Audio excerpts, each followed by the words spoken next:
So நம்ம frequency அதிகமாகறப்ப நம்ம அதிக ஃப்ரீக்வன்சில இருக்க விஷயங்களை மட்டும்தான் நம்ம அட்ராக்ட் பண்ண ஆரம்பிப்போம். சோ நம்மளோட ஃப்ரீக்வன்சி அதிகமாகறப்ப அதோட மேட்ச் ஆகுற அதோட ரெசனேட் ஆகுற விஷயங்களை மட்டும்தான் யூனிவர்ஸ் நம்மளுக்கு சென்ட் பண்ணும். அப்படி இருக்கிறப்ப நம்மளோட என்விரான்மெண்ட் இன்னும் பெட்டர் ஆகும். நம்மளோட என்விரான்மெண்ட் இன்னும் பெட்டர் ஆகுறப்ப நம்ம சர்வைவல் மோட்ல இருந்து கொஞ்சம் கொஞ்சமா வெளியே வருவோம்.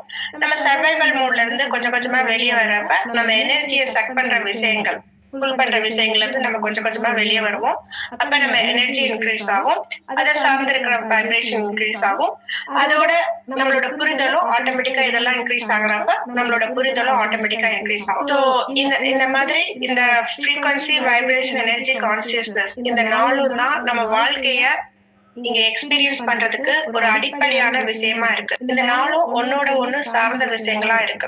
நம்ம கான்சியஸ்னஸ் லெவல் அதிகப்படுத்துறப்ப நம்ம ஃப்ரீக்வன்சி அதிகமாகும். நம்ம ஃப்ரீக்வன்சி அதிகமாகறப்ப கான்சியஸ்னஸ்